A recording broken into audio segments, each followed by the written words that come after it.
Un apartamento de vacaciones en silencio. 3 niños dormidos en sus camas. Nada fuera de lo normal. Nada fuera de lugar. Llega la mañana y una cama está vacía. No hay señales de lucha. No hay testigos. No hay una explicación clara. Una niña de 3 años ha desaparecido. No de la calle, no de un lugar público concurrido, sino desde un espacio donde se suponía que estaba a salvo. Durante más de una década, el mundo ha buscado respuestas. Miles de pistas, incontables teorías y una investigación internacional que nunca se detuvo por completo. Pero ahora, años después, los investigadores creen que la verdad pudo haber estado más cerca de lo que nadie imaginó. Un hombre, ignorado durante demasiado tiempo, viviendo a plena vista. Sin embargo, el tiempo ya no está de su lado. Sin nuevas pruebas, los límites legales podrían alcanzarse muy pronto, y la posibilidad de justicia podría desaparecer para siempre. Esta no es solo la historia de lo que le ocurrió a una niña, es la historia de lo que no ocurrió, cuando cada minuto era crucial. ¿Cómo se pasaron por alto señales de advertencia tan importantes? ¿Por qué se perdieron oportunidades clave? Y si un niño desapareciera hoy en circunstancias similares, ¿el resultado sería realmente diferente?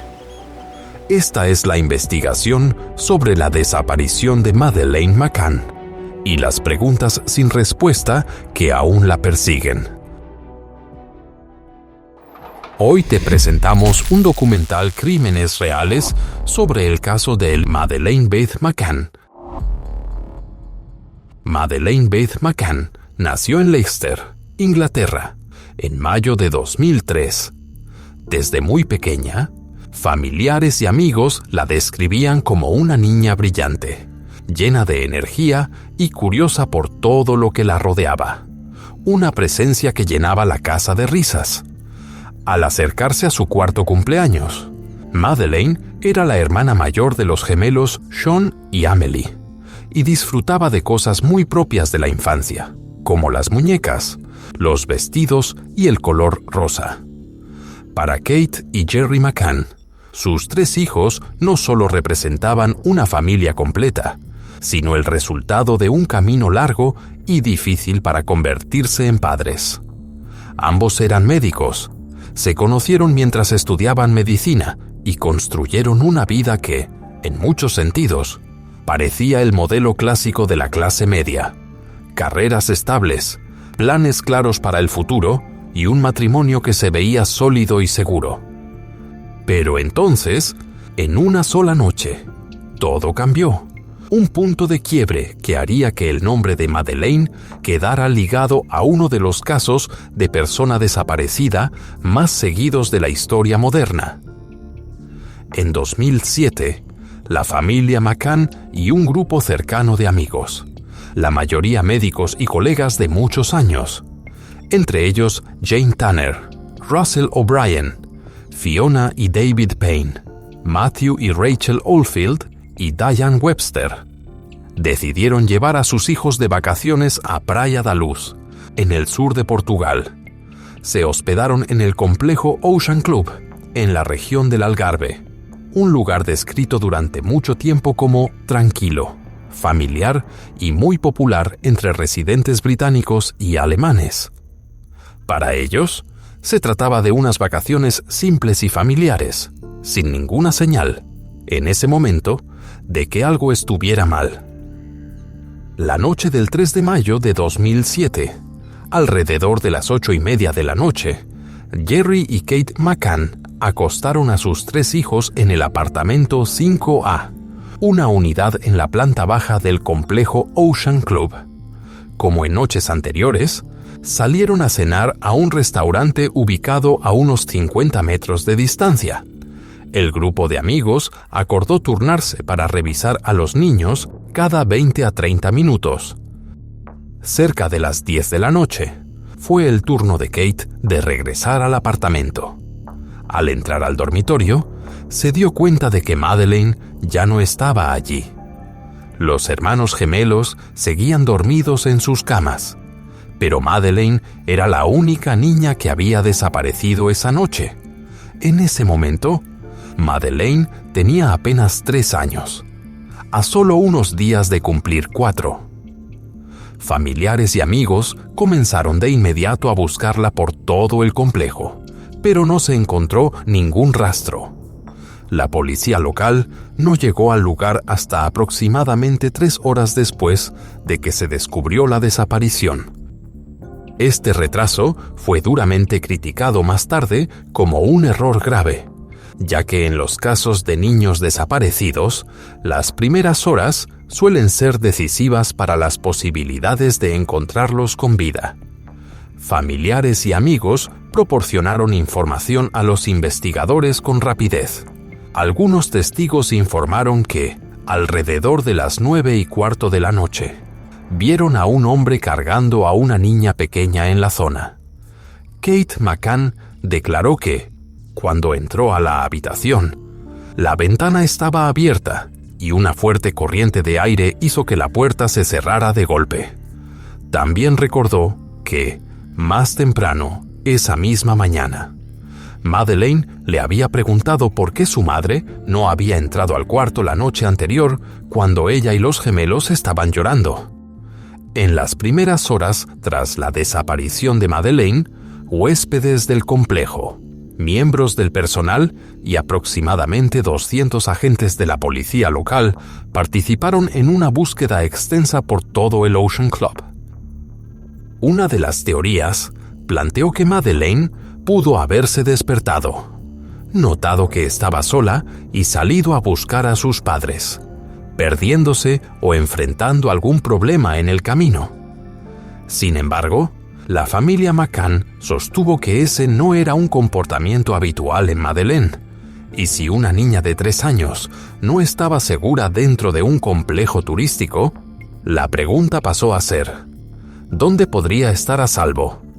Al mismo tiempo, las primeras sospechas comenzaron a dirigirse hacia los padres de Madeleine, centradas en por qué habían dejado el apartamento para ir a cenar y por qué no habían contratado a una niñera.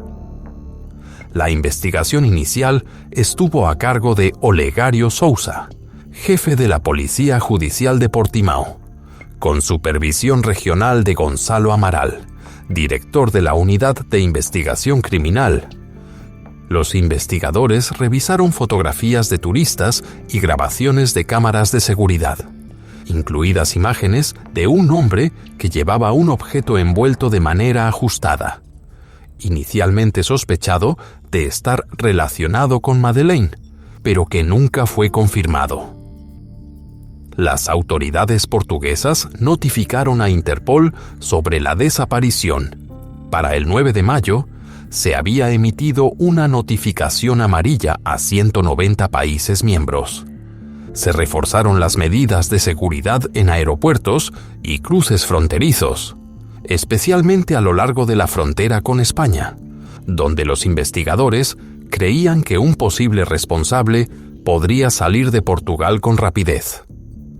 En los días siguientes, la policía se concentró en revisar a personas con antecedentes penales o con vínculos previos a casos de sustracción de menores o situaciones de abuso en la región. En las primeras etapas de la investigación, las autoridades creían que Madeleine seguía con vida y que se encontraba en algún punto dentro de Portugal. Las teorías iniciales incluyeron la posibilidad de una sustracción por parte de una red criminal organizada relacionada con explotación, una operación de adopción ilegal o un robo que salió mal. El primer sospechoso identificado fue Robert Murat, un ciudadano británico que vivía cerca del complejo turístico. Murat se ofreció voluntariamente a ayudar en la investigación como traductor y portavoz ante los medios, lo que rápidamente llamó la atención de la policía.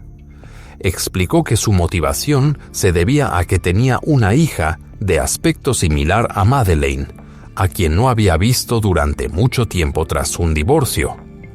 La policía registró la residencia de Murat, Casa Liliana, y el 19 de mayo viajó al Reino Unido para interrogar a su exesposa, Dawn Murat. La madre de Murat y varios otros testigos también fueron llamados para colaborar con la investigación. La policía posteriormente vinculó a Robert Murat con Sergei Malinka, un ciudadano ruso de 22 años. Durante la investigación, los agentes incautaron una computadora portátil y 2 discos duros pertenecientes a Malinka. Los registros mostraron que Malinka había creado un sitio web para Murat y que ambos hombres mantuvieron contacto telefónico frecuente durante el periodo en que Madeleine desapareció. El 4 de agosto, la policía llevó a cabo otro registro en el complejo Casa Liliana, utilizando tecnología avanzada y perros de búsqueda entrenados. Se excavó el jardín circundante y se despejaron áreas cubiertas de vegetación, pero no se encontró ninguna prueba.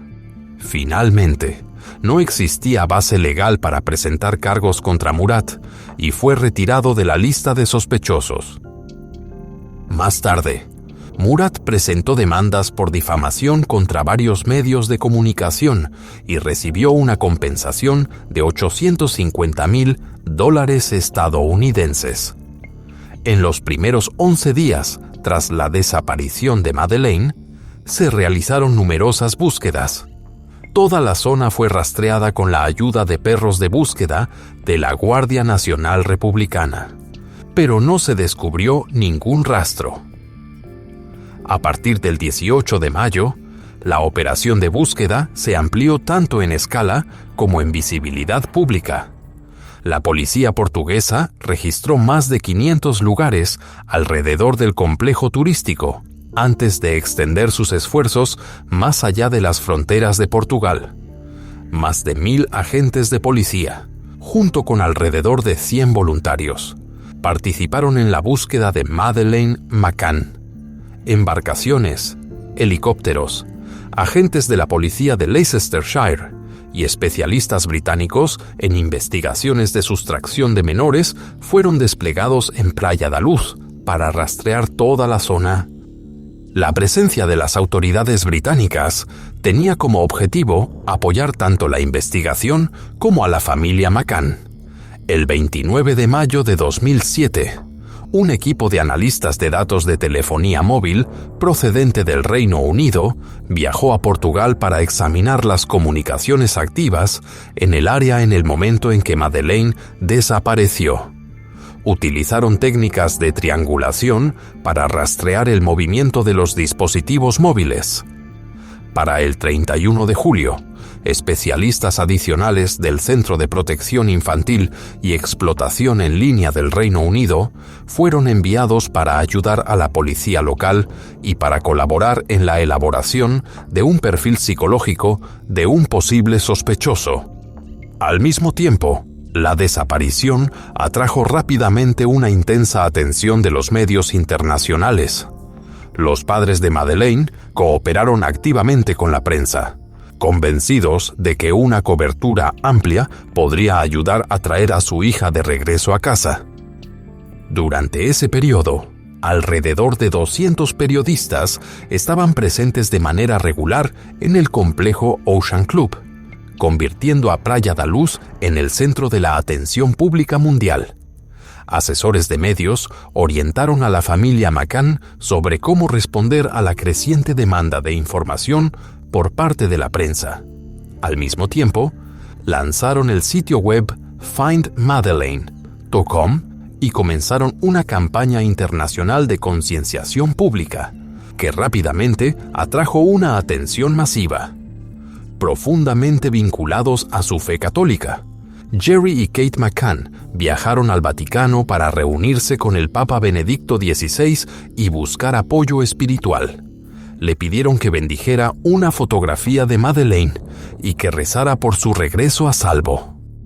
Más tarde, la familia inició una serie de viajes internacionales, incluido uno a Estados Unidos, donde se reunieron con altos funcionarios de la administración de George W. Bush, Casos en Estados Unidos, que se habían resuelto con la ayuda de la exposición mediática, reforzaron su convicción en este enfoque. Varias figuras de alto perfil apoyaron públicamente el esfuerzo de búsqueda. David Beckham, Ewan McGregor, Rowling y el empresario británico Stephen Winger aportaron millones de dólares estadounidenses para respaldar la investigación. La manera en que los McCann gestionaron su imagen pública y su estrategia mediática llevó a algunos observadores a compararla con una campaña política a gran escala. Durante este periodo, la imagen de Madeleine apareció en todas partes: en camisetas, carteles, volantes colocados en automóviles e incluso en pancartas exhibidas dentro de estadios de fútbol. Las portadas de los principales periódicos informaron de manera simultánea sobre una recompensa de $1.8 millones estadounidenses para cualquier persona que pudiera aportar información sobre el paradero de Madeleine. Sin embargo, esta ola de atención mediática no jugó a favor de los investigadores portugueses, quienes enfrentaron una presión pública cada vez mayor y dudas crecientes sobre su capacidad para llevar el caso. Algunos funcionarios argumentaron que, si Madeleine había sido efectivamente sustraída, el intenso escrutinio mediático podría haber empujado a los responsables a poner fin a su vida. Para inicios de junio, un mes después de la desaparición, la policía aún no tenía ningún avance significativo. Más tarde, un alto comandante de la policía portuguesa reconoció que pruebas forenses cruciales pudieron haberse visto comprometidas, ya que el apartamento donde Madeleine desapareció no fue asegurado conforme a los procedimientos adecuados.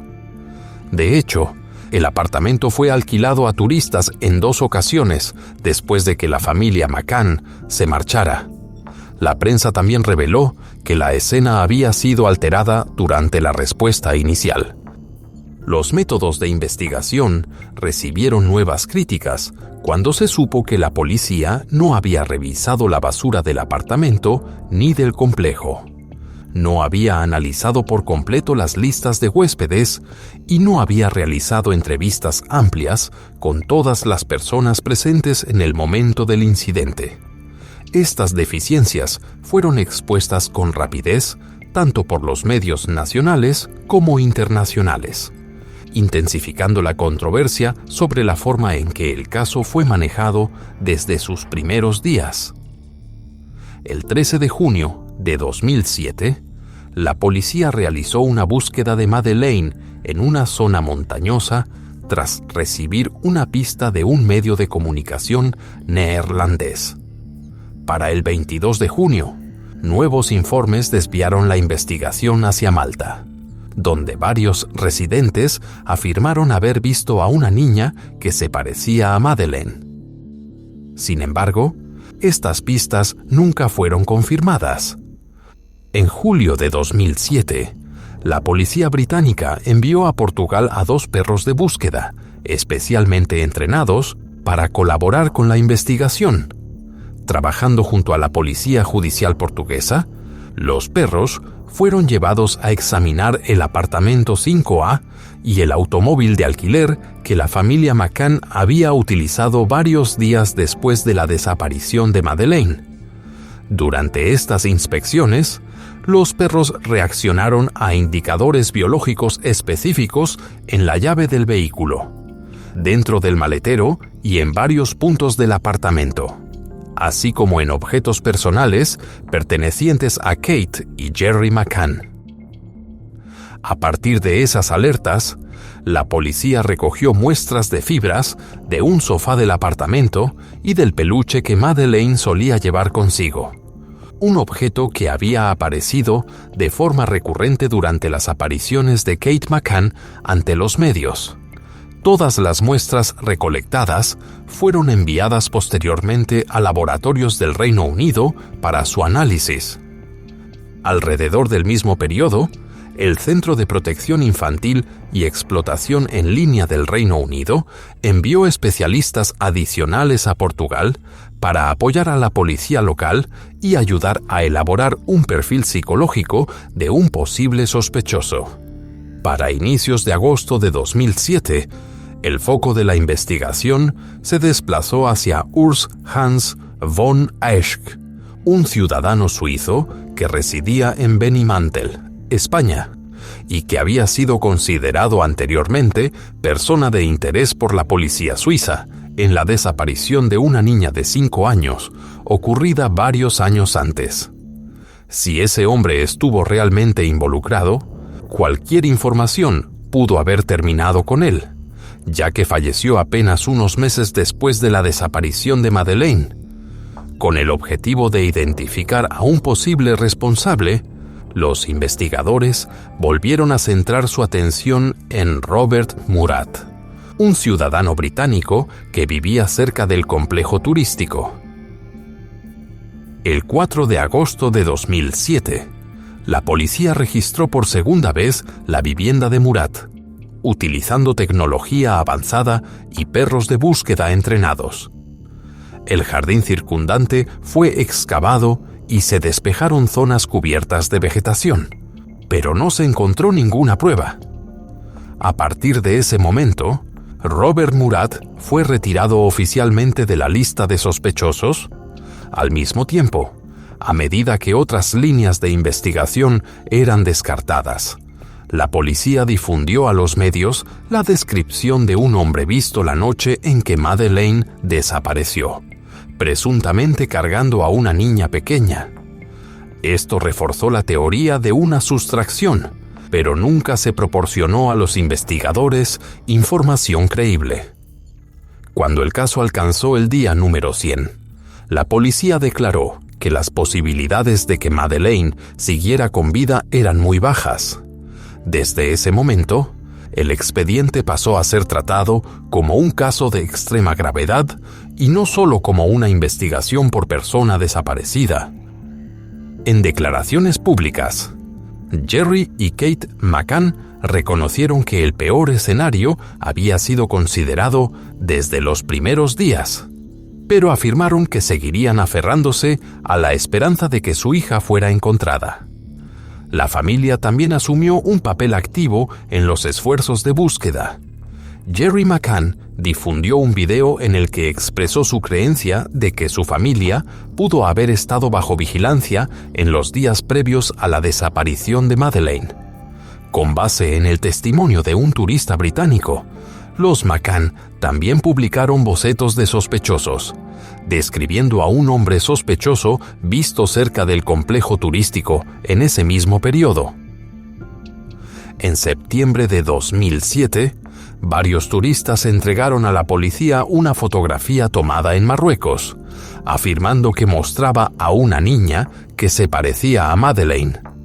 Interpol confirmó posteriormente que se trataba de una pista falsa. A lo largo de ese periodo, Interpol se vio obligada a intervenir en repetidas ocasiones debido a una avalancha de avistamientos inexactos y reportes engañosos sobre la supuesta aparición de Madeleine en distintos países. La información contradictoria, los mensajes amplificados por figuras públicas y la constante especulación mediática continuaron complicando la investigación. Para entonces, el caso había llegado a un punto muerto, sin líneas claras de seguimiento y sin sospechosos concretos restantes.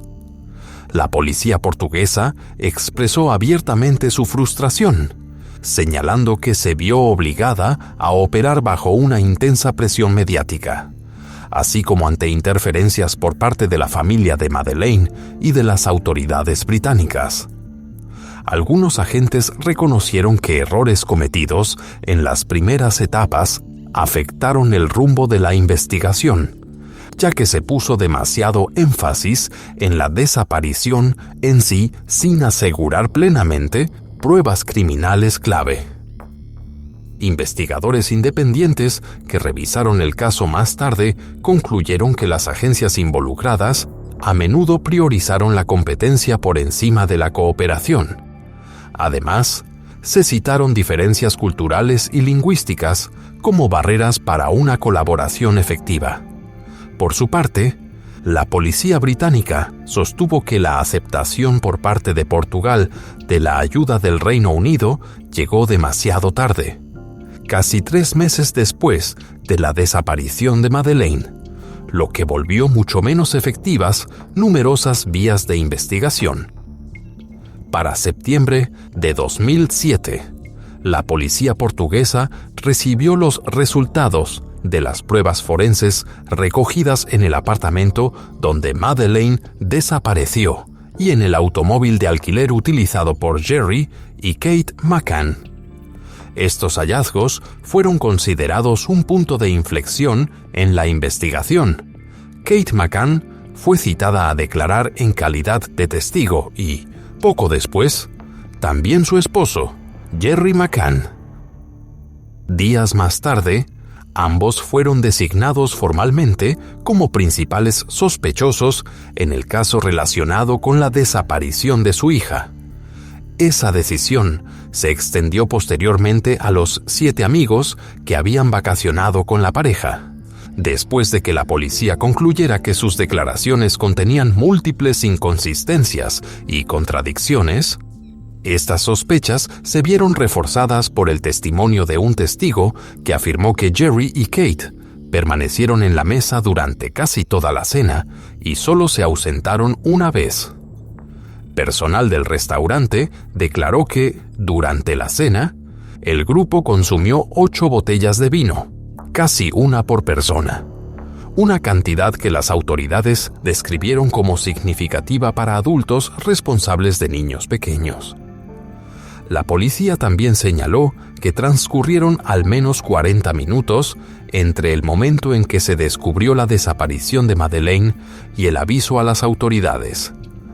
Durante ese periodo, según los testimonios, amigos y personal del complejo entraron y salieron del apartamento en varias ocasiones.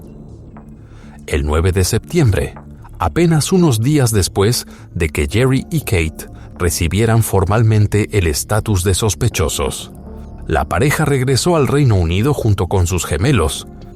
En el aeropuerto de East Midlands, Jerry McCann declaró que su salida de Portugal se realizó con el conocimiento y la cooperación de las autoridades portuguesas, y subrayó que regresar a casa no significaba que la familia dejara de buscar a Madeleine. Una vez de vuelta en el Reino Unido, los padres de Madeleine buscaron asesoría legal para protegerse frente a las acusaciones formuladas por la policía portuguesa. Poco después de regresar al Reino Unido, Jerry y Kate McCann contactaron a Michael Kaplan, un abogado con sede en Londres que había participado anteriormente en la defensa del ex líder chileno Augusto Pinochet. También consultaron a Angus McBride, quien trabajaba junto a Kaplan en el bufete británico Kingsley Napley. Finalmente, Rogerio Alves fue designado como el principal abogado defensor de la pareja en Portugal. En una entrevista con el diario Daily Mirror, Kate McCann afirmó que los investigadores la presionaron para que admitiera que ella y su esposo habían provocado de manera no intencional la pérdida trágica de su hija, sugiriendo que, a cambio de esa confesión, enfrentaría únicamente una pena de 2 a 3 años de prisión. Kate expresó una fuerte indignación, acusando a las autoridades de coerción y asegurando que la policía portuguesa intentaba forzarla a realizar una declaración falsa. Describió toda la experiencia como irracional e inaceptable. El 2 de octubre de 2007, Alípio Ribeiro, director nacional de la Policía Judicial de Portugal, anunció públicamente que Gonzalo Amaral, el comisario que había dirigido la investigación durante los primeros 7 meses tras la desaparición de Madeleine, había sido removido de su cargo. La decisión se produjo después de que Amaral realizara declaraciones públicas en las que alegaba que la policía británica había mostrado favoritismo hacia Jerry y Kate McCann. Paulo Rebelo fue nombrado como su sustituto. Tras su salida repentina del caso, Gonzalo Amaral afirmó que su destitución se decidió luego de una reunión diplomática celebrada en Lisboa entre el embajador de Estados Unidos, Al Hoffman, y el representante británico Alexander Wykeham. Ese encuentro tuvo lugar en septiembre de 2007, apenas 2 semanas después de que Jerry y Kate McCann fueran designados formalmente como principales sospechosos. Hasta el día de hoy, Amaral ha sostenido que no existe evidencia de que Madeleine haya sido sustraída y ha argumentado que hubo indicios de negligencia por parte de sus padres. El exagente de policía continuó sosteniendo su postura de que la familia McCann habría provocado, de manera no intencional, la pérdida trágica de Madeleine y luego habría ocultado su cuerpo. Sugirió que su fallecimiento pudo haber sido consecuencia de un accidente grave o estar relacionado con el uso de medicamentos o sedantes. Sin embargo, estas teorías no estuvieron respaldadas por pruebas concretas y, desde un punto de vista legal, fueron tratadas únicamente como especulación personal. Después de que Jerry y Kate McCann retomaran su vida en el Reino Unido, decidieron iniciar una investigación privada y contrataron a la agencia de detectives española Método 3. El director de la firma, Francisco Marco, declaró públicamente que creía firmemente que Madeleine seguía con vida y que había sido sustraída por encargo por una red internacional de explotación infantil. Tampoco descartó la posibilidad de que Robert, un antiguo sospechoso que había sido investigado y posteriormente exonerado por la policía, pudiera haber tenido vínculos con una red de ese tipo. La empresa afirmó que desplegó a más de 20 detectives y estableció un centro de llamadas multilingüe para recopilar información en francés, inglés, portugués, árabe y español. Método 3 concentró gran parte de su trabajo de investigación en Portugal y Marruecos, donde consideraba que Madeleine pudo haber sido llevada tras su desaparición en el Algarve. Al mismo tiempo, Jerry y Kate McCann enfrentaron un escepticismo creciente por parte de la prensa británica. Los medios nacionales comenzaron a cuestionar cada vez más la inocencia de los padres y a plantear dudas sobre una posible implicación en la desaparición de su hija. Algunos periódicos fueron más allá, sugiriendo que los McCann, junto con sus amigos, eran responsables de la pérdida trágica de Madeleine, e incluso difundieron afirmaciones no comprobadas que vinculaban al grupo con actividades sociales inapropiadas entre adultos, acusaciones que nunca fueron sustentadas. Sintiendo una profunda ofensa por la cobertura mediática, Jerry y Kate McCann iniciaron una batalla legal contra la prensa británica por difamación pública. Para marzo de 2008, el Tribunal Superior de Londres falló a su favor y ordenó a 4 periódicos pertenecientes al grupo Express Newspapers pagar a la familia McCann $583,000 estadounidenses en concepto de indemnización. El 19 de marzo de ese año, se publicaron disculpas oficiales dirigidas a Jerry y Kate en las portadas de esos medios. El grupo de amigos que había vacacionado con ellos, etiquetado por la prensa sensacionalista como los Tapas 7, también recibió $398,000 estadounidenses en compensación por parte del mismo editor. Todos los fondos derivados de los acuerdos fueron transferidos posteriormente al fondo Find Madeleine, ya que los McCann argumentaron que los reportes difamatorios habían perjudicado directamente los esfuerzos por localizar a su hija. Poco después, cambiaron de equipo legal y lanzaron una nueva estrategia mediática destinada a devolver la atención pública a la búsqueda de Madeleine, en lugar de a las acusaciones persistentes sobre su posible implicación en el caso. Mientras tanto, las investigaciones continuaron. Los detectives revisaron otros casos, incluido el de Santiago del Valle, responsable de la pérdida trágica de una niña llamada Mary Luz Cortés, pero no encontraron ninguna conexión con la desaparición de Madeleine. En ese mismo periodo, el abogado Marcos Aragón Correia impulsó una búsqueda con buzos en la presa de Arade, en el Algarve. Se recuperaron varios fragmentos óseos del embalse, pero más tarde se determinó que correspondían a restos de animales. Mientras Jerry y Kate continuaban su búsqueda de respuestas sobre la desaparición de su hija, el exinvestigador Gonzalo Amaral decidió escribir un libro, publicado en septiembre de 2008, titulado Maddie, la verdad de la mentira. Gonzalo Amaral afirmó que quería limpiar su reputación personal y revelar detalles de la investigación que había dirigido en el pasado. En tan solo 2 semanas, su libro vendió alrededor de 120,000 ejemplares. Mientras tanto, las autoridades portuguesas necesitaban tomar una decisión final sobre el caso de Madeleine. Con ese objetivo, en noviembre de 2008, un nuevo equipo de la Policía Judicial, enfocado en análisis forenses, viajó al Reino Unido para trabajar con sus homólogos británicos y realizar entrevistas adicionales a personas clave. El gobierno británico rechazó una solicitud para permitir que Kate y Jerry McCann regresaran a Portugal para un nuevo interrogatorio, a pesar de una petición formal de las autoridades judiciales portuguesas.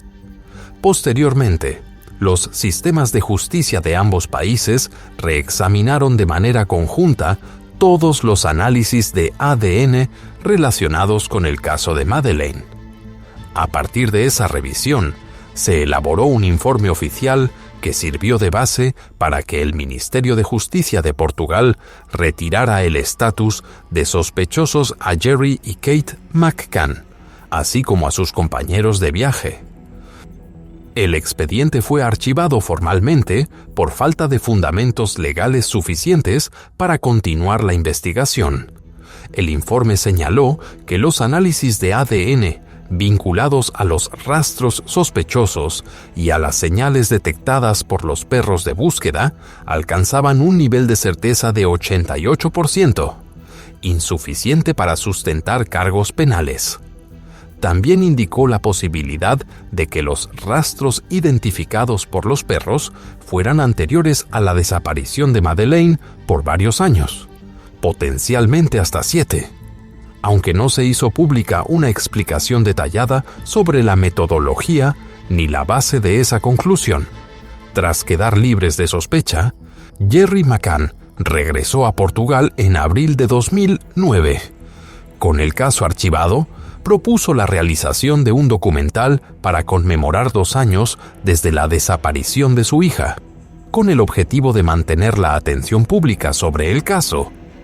Sin embargo, el ambiente en el Ocean Club era tenso. Apenas un día antes de la visita de Jerry, 21 de los 48 empleados de Green Trust, la empresa propietaria del complejo Ocean Club, habían sido despedidos. Green Trust argumentó que había sufrido pérdidas financieras graves en los meses recientes, citando tanto el impacto del caso Madeleine como el debilitamiento de la libra esterlina. Ese sábado, Jerry McCann llegó al Ocean Club acompañado por un equipo de televisión británico para filmar un documental para Channel 4, recreando la desaparición de su hija y grabando escenas en múltiples áreas del complejo. Algunos de los empleados despedidos declararon a medios locales que no entendían por qué habían perdido sus empleos y cuestionaron cuánto pudo haber pagado la familia McCann a Green Trust para provocar una ronda de despidos de tal magnitud.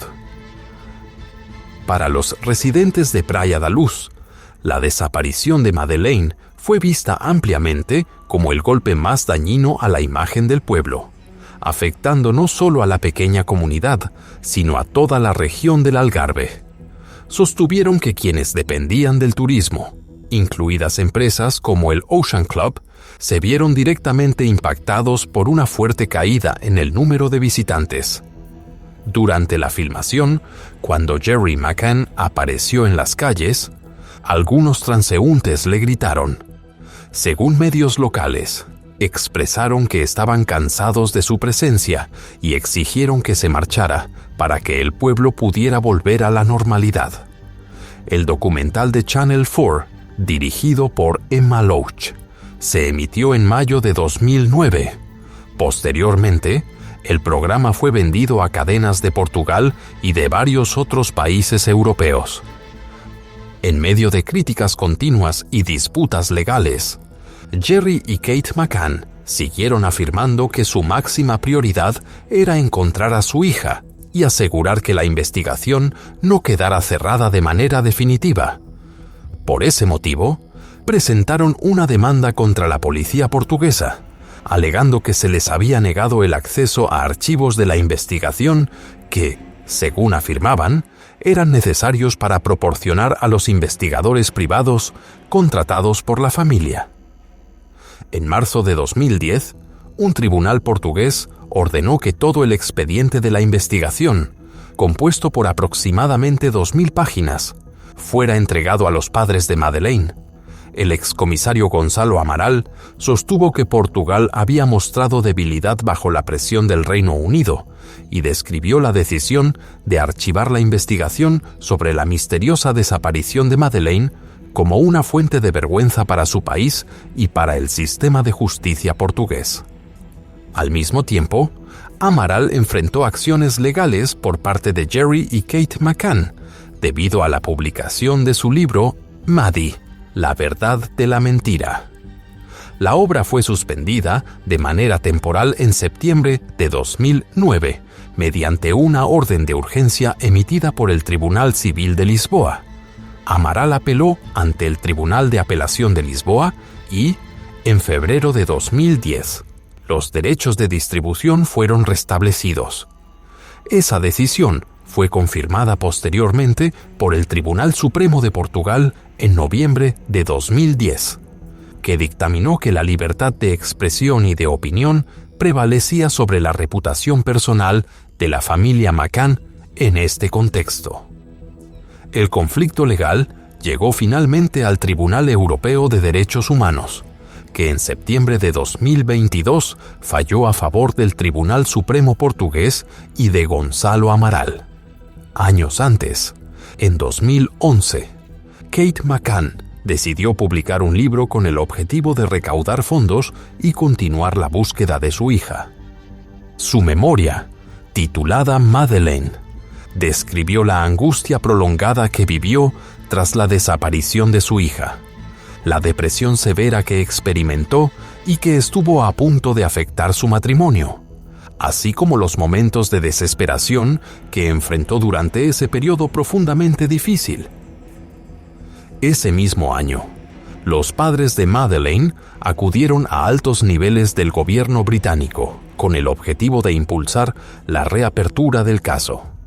Un punto de inflexión llegó cuando el diario The Sun publicó en su portada una carta abierta de la familia McCann, respaldada por 2.000 firmas, en la que se pedía al primer ministro David Cameron que autorizara una nueva investigación. Bajo una presión pública creciente, Scotland Yard puso en marcha la Operación Grange, financiada a través del presupuesto de contingencia del Ministerio del Interior del Reino Unido. La operación estuvo dirigida por el comandante Simon Foy, con Andy Redwood, de la Unidad de Homicidios y Delitos Graves de Scotland Yard, como inspector jefe de detectives. Andy Redwood reportaba directamente a James Campbell, quien en ese momento ostentaba el rango de superintendente jefe de detectives. El equipo de investigación incluyó a 3 inspectores, 5 sargentos, 19 detectives y alrededor de 6 miembros de personal civil, todos encargados de revisar el expediente completo del caso desde el inicio. Para 2012, Scotland Yard trabajaba bajo la teoría de que Madeleine aún podría estar con vida y, para respaldar la reactivación de la notificación amarilla de Interpol, las autoridades difundieron una imagen de progresión de edad, utilizando tecnología de envejecimiento facial para mostrar cómo podría haberse visto a los 9 años. Para julio de 2013, la revisión del caso fue elevada formalmente a una investigación criminal completa. Scotland Yard anunció que había identificado nuevas pruebas y nuevos testigos relacionados con la desaparición de Madeleine McCann. Tras reevaluar toda la información disponible, la agencia decidió abrir una investigación oficial, afirmando que no podía descartarse la posibilidad de que Madeleine siguiera con vida.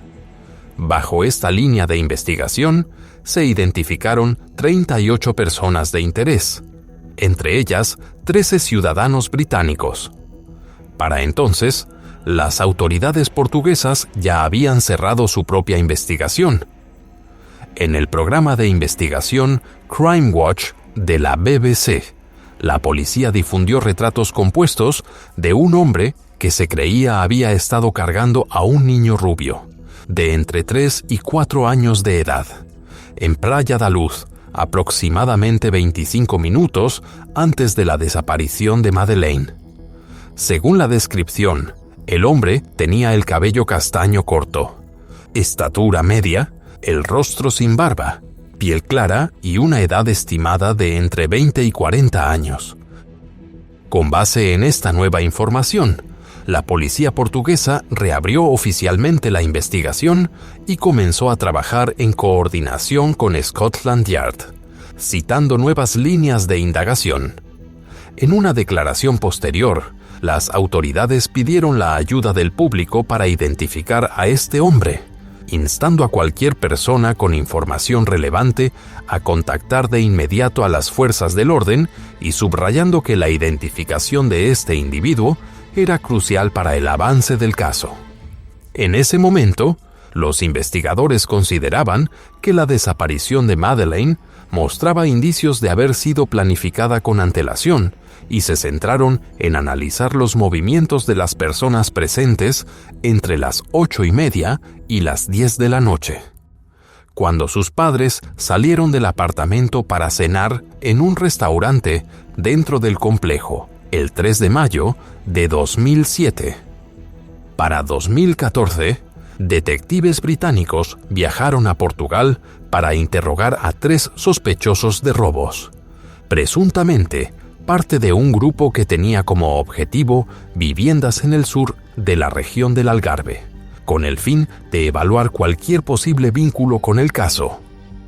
Sin embargo, no se estableció ninguna información nueva de relevancia. Al mismo tiempo, continuaron las búsquedas en Praia da Luz, incluida una zona de matorral al suroeste del Ocean Club, pero no produjeron resultados concretos. Los investigadores también llevaron a cabo múltiples excavaciones en distintos lugares, en un esfuerzo por encontrar pruebas relevantes para la investigación. Las fuerzas del orden utilizaron perros de búsqueda especialmente entrenados y desplegaron tecnología avanzada, incluido radar de penetración terrestre. Los investigadores incluso examinaron sistemas de drenaje, así como líneas de gas y electricidad, todo bajo una intensa cobertura mediática. Para junio de 2014, agentes de Scotland Yard y de la policía portuguesa dieron por concluida oficialmente una operación de búsqueda de 10 días en zonas cercanas a donde Madeleine desapareció en el Algarve. El esfuerzo a gran escala no produjo resultados concretos. Posteriormente, agentes de Scotland Yard continuaron entrevistando a más personas vinculadas al caso, con la esperanza de descubrir nuevas pistas. El Servicio de Policía Metropolitana señaló que, cuando la investigación comenzó en 2011, recibió inicialmente $420,000 estadounidenses en financiación del Ministerio del Interior del Reino Unido. Desde entonces y hasta 2022, el gasto total de la Operación Grange alcanzó aproximadamente $15.5 millones estadounidenses. Durante ese periodo, el equipo investigador tradujo decenas de miles de documentos y revisó más de 8,000 reportes de posibles avistamientos. Para 2015, la investigación había registrado 1,338 declaraciones de testigos, recopilado 1,027 elementos de prueba y revisado 650 casos de delitos de carácter sensible y a 60 personas con condenas previas. En total, 31 investigadores fueron asignados de manera exclusiva al caso. A pesar de la magnitud del trabajo, la investigación permanecía estancada. En 2020, el caso Madeleine dio un nuevo giro cuando la policía alemana y británica anunció que había identificado por primera vez a un sospechoso formal. El hombre había sido acusado anteriormente de una agresión grave contra una mujer de 72 años en una zona cercana a donde Madeleine fue vista por última vez.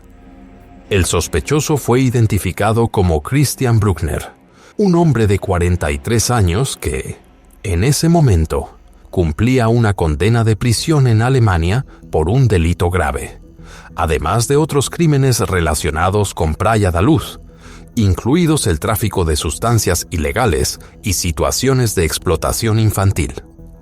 La atención policial se centró en Bruckner después de que se descubriera que vendió su Jaguar XJR6 un día después de la desaparición de Madeleine y posteriormente abandonó Portugal para regresar a Alemania.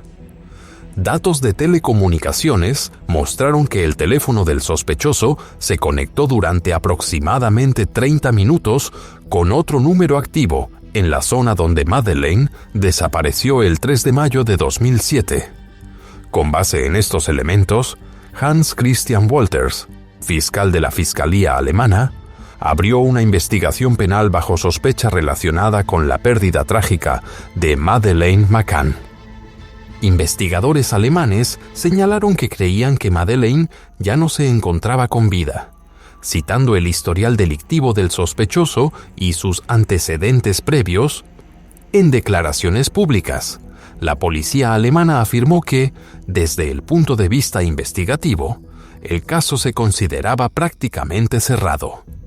Para 2022, solo 4 detectives permanecían asignados al caso dentro de una unidad de casos archivados, proporcionando actualizaciones periódicas a los padres de Madeleine. Sin embargo, en febrero de 2023, el diario Daily Mirror informó que la policía alemana no había podido demostrar que Christian Bruckner hubiera sido responsable de la desaparición de Madeleine, subrayando que la única certeza era que nunca se había encontrado su cuerpo y que no existían pruebas directas que confirmaran esa teoría. El 19 de febrero de 2023, el caso volvió a captar la atención pública cuando Julia Faustina Wandelt, una joven polaca de 21 años que vivía en Alemania, publicó en Instagram que sospechaba que podría ser Madeleine McCann. Julia afirmó que comenzó a sospechar de esa posible conexión después de notar marcas de nacimiento en su cuerpo que, según ella, se parecían a las de la niña que desapareció en 2007, y también aseguró no tener recuerdos claros de su primera infancia. Para despejar esas dudas, Julia pidió públicamente a los padres de Madeleine que aceptaran realizar una prueba de ADN. En la sección de biografía de su cuenta en redes sociales, agradeció al público por su apoyo y escribió que Kate y Jerry McCann habían aceptado someterse a una prueba genética. Su aparición provocó rápidamente una fuerte conmoción mediática, devolviendo el caso de Madeleine McCann al centro de la atención mundial y reavivando viejas preguntas sobre la desaparición de la niña. ocurrida pocos días antes de cumplir su 4º cumpleaños. Una vez más, la atención pública se dirigió hacia los padres de Madeleine, mientras continuaban circulando acusaciones que sugerían que ellos habrían causado la desaparición de su hija. Para muchos observadores, esas acusaciones persistentes fueron vistas como la razón por la cual Kate y Jerry no aceptaron de inmediato la solicitud de Julia para realizar la prueba de ADN.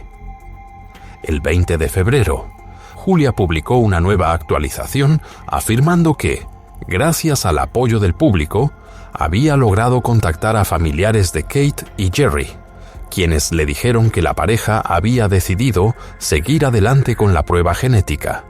Más tarde, el diario Daily Mirror informó que una fuente cercana a la familia McCann confirmó que los padres sentían que no tenían nada que perder y reconocieron que Julia mostraba cierto parecido físico con su hija, sugiriendo que los resultados del ADN podrían ayudar a despejar dudas persistentes.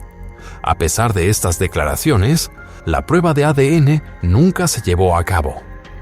En la cuenta de Instagram de Julia, pronto comenzaron a surgir preguntas sobre sus verdaderas motivaciones y, cuando un usuario le preguntó por qué no solicitaba una prueba genética a sus padres biológicos, Julia respondió que ellos se habían negado.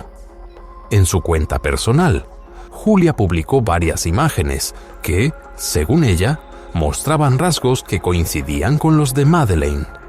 La más destacada fue una fotografía que resaltaba un coloboma en su ojo derecho, una afección ocular poco común que se asemejaba estrechamente a un rasgo distintivo asociado desde hace años con Madeleine. Si estuviera con vida, Madeleine tendría 19 años, 3 menos que Julia, pero Julia sostuvo que la diferencia de edad no era determinante, afirmando que los niños que son llevados a menudo reciben nuevos nombres y fechas de nacimiento modificadas.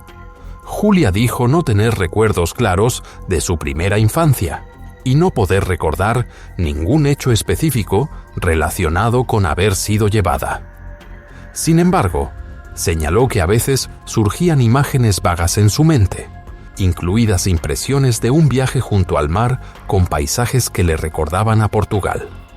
Afirmó que nunca había visto fotografías de su infancia y que no estaba segura de si sus padres adoptivos siquiera poseían su acta de nacimiento. Según Julia, creía que partes de su pasado habían sido ocultadas y que nunca recibió respuestas claras a las preguntas que planteó. Cuando preguntó directamente si eran sus padres biológicos, dijo que la respuesta fue simplemente: ¿eso cambiaría algo? En cuestión de 2 días, su cuenta ganó miles de seguidores. Para muchos observadores, parecía tratarse de una joven que atravesaba dificultades de salud mental y buscaba atención. Sin embargo, la situación era más compleja, ya que Julia había presentado previamente denuncias ante la policía en Alemania, Polonia y el Reino Unido antes de crear su cuenta en redes sociales. En su perfil, también compartió detalles profundamente personales sobre su vida, incluido que había sido sometida a una situación de intimidad forzada por parte de un hombre alemán y que había vivido con estrés postraumático y depresión. Francisco Marco, exdirector de la agencia de detectives Método 3, que anteriormente trabajó para la familia McCann, afirmó que había comparado imágenes de ambas jóvenes y que el análisis biométrico inicial no indicaba que Julia fuera Madeleine. Sin embargo, subrayó que solo una prueba de ADN, si se realizaba, podría ofrecer una conclusión definitiva. Mientras tanto, la Policía Metropolitana de Londres declaró que no creía la afirmación de Julia, señalando que su evaluación de todos los datos de la investigación indicaba que Madeleine había sufrido una pérdida trágica el mismo día de su desaparición, lo que hacía imposible que fuera la joven polaca. La Policía Metropolitana también informó que utilizó tecnología informática de progresión de edad para comparar los rasgos faciales de Madeleine con los de Julia y no encontró similitudes significativas. El 28 de febrero, los padres biológicos de Julia emitieron un comunicado oficial a través de la Organización Polaca de Personas Desaparecidas Zaginieni, según reportó el New York Post. En el comunicado, afirmaron con firmeza que su hija no era Madeleine McCann y expresaron una profunda preocupación por la salud mental de Julia, señalando que recientemente se había mudado para vivir sola y había dejado de tomar la medicación psiquiátrica prescrita. En una disculpa pública, enfatizaron que la familia siempre había intentado comprender por lo que Julia estaba pasando y que, durante muchos años, había buscado terapia, medicación y apoyo de psicólogos y psiquiatras para ayudarla. Los padres de Julia también señalaron que tenían recuerdos claros y fotografías de su infancia, contradiciendo las afirmaciones de Julia, y aseguraron que todos los documentos y pruebas pertinentes habían sido entregados a las autoridades. Según ellos, las autoridades polacas consideran ahora el asunto cerrado. A pesar de ello, Fia Johansson, quien se identificó como psíquica y psicóloga y actuó como representante de Julia, afirmó que la madre de Julia se había negado a someterse a una prueba de ADN, a pesar de que, según Johansson, había hablado directamente con ella y le había ofrecido apoyo de cualquier forma necesaria. De acuerdo con Johansson, esta negativa continua impidió que se llevara a cabo cualquier verificación genética. Fia Johansson y Julia afirmaron que estaban comprometidas a continuar los esfuerzos para determinar la verdadera identidad de Julia. Según confirmación del Irish Mirror, Julia se sometió a una prueba de ADN y los resultados sugirieron que podría tratarse de otra persona desaparecida, no de Madeleine. Una de las posibilidades planteadas fue Livia Shepp, una niña que desapareció en Suiza en 2011 junto con su hermana gemela Alessia, cuando ambas tenían 6 años. Para inicios de abril de 2023, los resultados del ADN descartaron por completo cualquier vínculo biológico entre Julia y la familia McCann. En declaraciones a The Sun, Fia Johansson señaló que Julia ahora estaba abierta a la posibilidad de que pudiera ser Livia Shepp y que estaban explorando esa línea de investigación. En realidad, Julia no fue la primera persona en afirmar que podría ser Madeleine McCann. Al menos otras 3 jóvenes habían hecho afirmaciones similares en redes sociales con anterioridad. Algunos comentaristas han sugerido que este fenómeno es el resultado de un caso con un alcance mediático enorme, capaz de atraer a las personas hacia el misterio y alimentar el deseo de resolver una pregunta que nunca ha tenido respuesta. Un caso que llamó la atención involucró a Embla Jauhojärvi, una joven sueca que vivía de forma itinerante en Roma en ese momento. Compartía varias similitudes físicas con Madeleine, pero era 8 años mayor. Embla se presentaba como británica y utilizaba el nombre de Mary con las personas que conocía. Sin embargo, después de que la historia apareciera en los medios, su padre negó públicamente la afirmación, declarando que Embla había salido de casa 6 meses antes y confirmando que había sido diagnosticada con síndrome de Asperger. En 2018, una estudiante universitaria en Manchester también afirmó compartir rasgos físicos con la niña que desapareció en 2007. Publicó imágenes que mostraban un defecto en el iris, marcas en los ojos y lunares similares a los de Madeleine, escribiendo en redes sociales que, aunque normalmente no creía en teorías conspirativas, en ese caso creía sinceramente que podría ser Madeleine McCann. Sin embargo, los hechos demostraron que en ese momento Madeleine tenía solo 14 años, mientras que Harriet ya asistía a la universidad. Al final, la joven admitió que todo había sido una broma que fue demasiado lejos, provocada por algunas similitudes físicas coincidentes. Para 2020, Mary, una joven de Brasil activa en TikTok, publicó un video en Twitter afirmando que ella era la niña que había desaparecido en Portugal. Mary dijo que tenía un defecto similar en el iris y expresó temor por lo que esa posibilidad podría significar. La afirmación fue descartada rápidamente debido a la diferencia de edad. Para entonces, Madeleine acababa de cumplir 18 años, mientras que Mary tenía confirmado 21 años. Más tarde, ella misma reconoció que su declaración había sido una broma. John Talley, entonces presidente de la Federación de la Policía Metropolitana, comentó en una ocasión que, llegado cierto punto, los investigadores tendrían que dejar de perseguir fantasmas por todo el mundo.